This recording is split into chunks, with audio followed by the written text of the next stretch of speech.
Olá, tudo bem?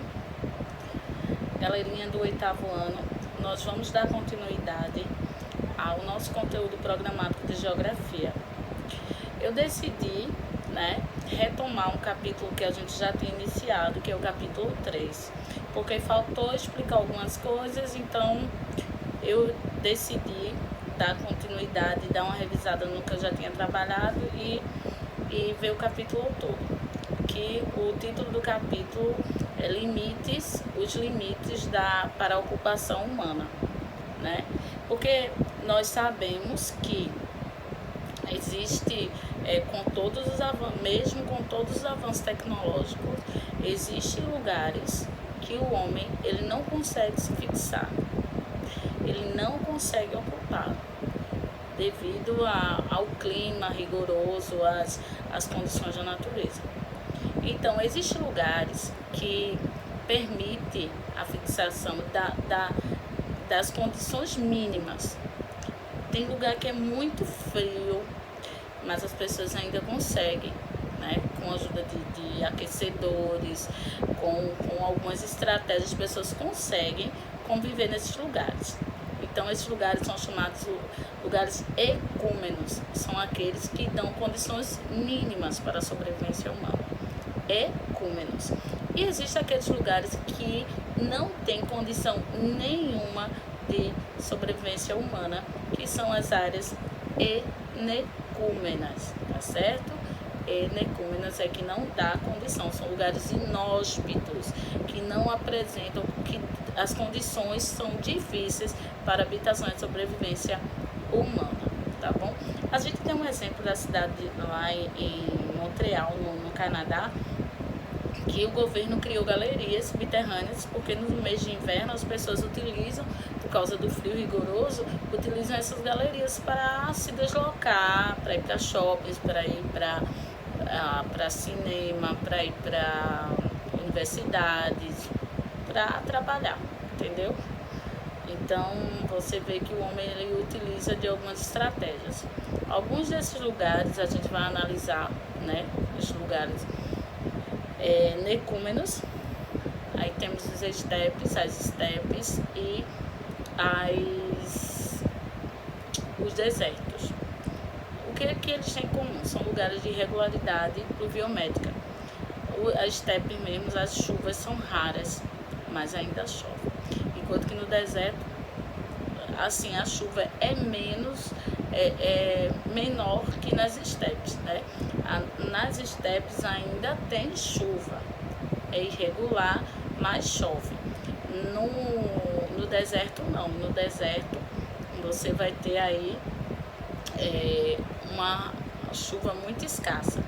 A vegetação das estepes, elas são adaptadas à escassez da chuva, tem folhas grossas, espinhosas, como os cactos, que reservam água no período de chuva para suprir suas necessidades quando há a escassez de água, diferente do deserto, que o deserto não tem vegetação, porque não tem como reservar água, porque não tem período chuvoso, tá certo?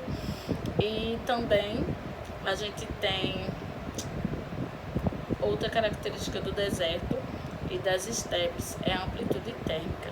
Nesses lugares, a diferença entre a maior e a menor temperatura é muito grande. Os dias são muito quentes e as noites são muito frias, Por quê? Por causa da falta de umidade no ar. Se não chove, não tem umidade no ar, A água não vai evaporar, não vai ficar aquela camada, aquelas gotículas de água no ar. Então, sem umidade, o calor, os raios solares, eles vão entrar e vão se dissipar rapidamente. Eles não vão... O que segura, eu costumo dizer, porque aqui não tem sol e à noite a gente sente calor, não consegue dormir sem um ar-condicionado, sem um ventilador, porque é o calor dos raios solares que entraram durante o dia e eles só conseguem sair da nossa atmosfera lá pela madrugada, quando dá aquele frio. Mas no caso do deserto não tem a umidade no ar, Então o calor ele se dissipa com maior velocidade e por isso as noites são muito frias. Essa é uma das características do deserto das estepes. E um fenômeno que acarreta esses desertos e essas estepes, as chuvas de relevo orográficas, né, que as elevações que existem antes no caminho das nuvens para chegar nesses desertos impede que as nuvens vá condensadas, nuvens condensadas vão precipitar nesses lugares. Então, existem barreiras naturais, né, que fazem com que a água caia antes de chegar nesses lugares. Aqui no Nordeste mesmo, a gente tem um exemplo do Planalto da Borborema, que Caruaru, antes de Caruaru, no caso, antes de Gravatá, a Serra das Russas, né, que é um dos responsáveis pela seca aqui no sertão do Pernambuco e do Nordeste, porque a chuva acaba caindo ali, não consegue ultrapassar o Planalto da Borborema e fica naquela região ali de Gravatá, de Bezerros, e o sertão fica seco, fica sem chuva. Esses lugares que recebem a chuva, essas encostas, são chamados de barlavento. E o lugar que não recebe chuva é solta-vento. Só uma dica, né? Sem chuva, chuva solta, tá entendendo? Solta-vento, sem chuva. E aqui cai a chuva, é o barlavento, tá certo? E ainda, além das estepes e dos desertos, outro lugar que não oferece condições para a sobrevivência humana são as regiões geladas, né? No caso, as calotas polares, tanto o Ártico quanto o Antártico. O Ártico é no norte, a Antártida no sul, né? Polo Norte e Polo Sul. A diferença entre esses dois lugares é bom deixar claro, né, que o norte não tem continente. O Polo Norte é só água congelada, tá certo? Se derreter, vai aumentar o nível do oceano. Você não vai encontrar terra, tá certo? Já o sul não. O sul é um continente, sim. O sul tem tem um continente, é um continente congelado, tá certo? E aí você vai ter as características gerais, né? A vegetação é a tundra, formada pelos lichens, pelos musgos, né? Aquela vegetação típica de locais frios, certo? A incidência de raios solares vai ser muito pouco. Tem um fenômeno que tem o sol da meia-noite, né?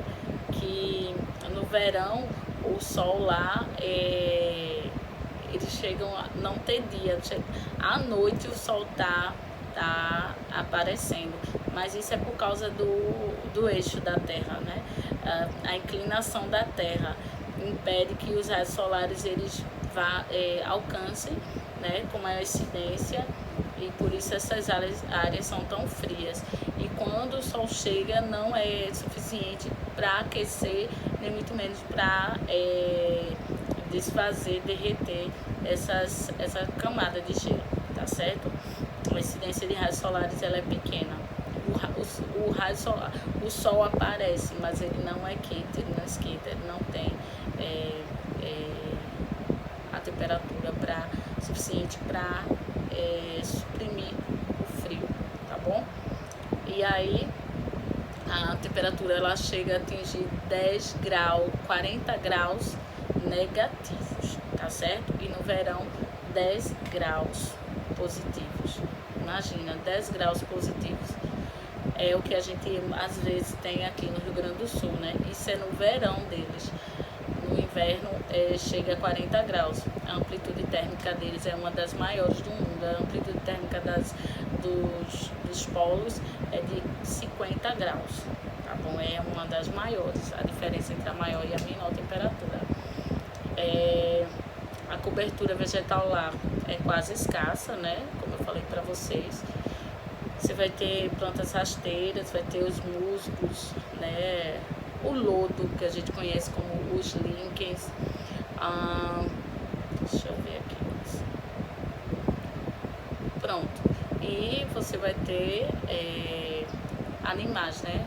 Você vai ter nos polos animais de grande porte, como o urso polar, como a raposa do Ártico, renas, vai ter muitos animais marinhos. E outro lugar que dificulta a presença humana são as grandes altitudes, né, como as cordilheiras dos Andes. Quanto mais alto, o oxigênio vai faltar. O ar ele fica raro, o ar fica rarefeito. Então, dificulta a respiração das pessoas, tá certo? Na Argentina, eles costumam tomar chá de folha de coca por causa de uma doença que ele já tem, a doença de a síndrome respiratória de falta de ar, e tem até um nome da doença que não me recordo agora, e eles tomam para aliviar esses sintomas o chá da folha de coca. Porque para eles, como eles são lugares que são de elevadas altitudes, né? Então, quanto maior a altitude, menor a quantidade de oxigênio vai ter, né? E aí o ar ele vai ficar raro e provoca insuficiência respiratória. Então, encerramos o capítulo, tá certo? Eu vou disponibilizar o slide desse capítulo juntamente com a aula. Você vai ter um link da aula, um link dos slides, vai estar identificado. As atividades são as atividades do livro. Caso tenha atividade da plataforma, eu vou estar, vai estar lá no link, vai estar avisado, tudo direitinho, tudo descrito. Se organizem, pessoal. Separem um tempo para vocês assistirem a aula, responderem as atividades e treinarem, tá certo? Aqueles livros que estão lá disponíveis, aqueles cadernos de atividades, eu não estou utilizando porque vocês têm o livro impresso, mas caso vocês queiram responder e tirar alguma dúvida comigo, fique à vontade. Mas na frente eu vou passar aquelas atividades ali daqueles livros também, algumas, vou selecionar algumas, mas como a gente sempre foi de costume, terminou um capítulo, faz todas as atividades, tá bom?